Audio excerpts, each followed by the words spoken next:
2 weeks ago, 20 minutes before I had to record a 2-hour podcast, I realized that I did not charge my one and only Sony battery.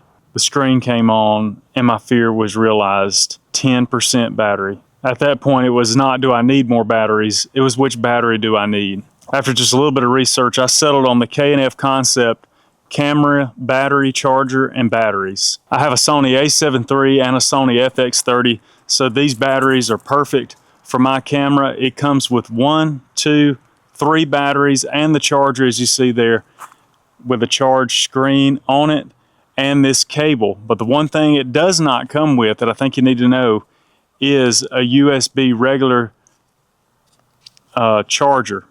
But the good thing is it fits the one that comes with the Sony camera that you can use for the on-camera charger. I'm going to answer the 3 questions that are most asked on Amazon. Number 1, is it compatible with my camera? Well, you can look on there and see, but these batteries fit both the Sony A7III and the FX30. Question 2, how long does the charging take? 2.5 to 3 hours to charge all 3 of these batteries. Number 3, do the batteries last the same amount of time? Each battery is a 2280 mAh, which is the same as a Sony battery. In my experience thus far, the batteries perform very similarly. One thing that I can report after buying this charger and these 3 batteries is I no longer have that last second I'm about to shoot anxiety or my battery's charged. Even if I fail to charge the ones in the camera, I have 3 backups, which will easily get me through 2 hours of a podcast shoot. 3 batteries, 1 smart charger, no missed shots.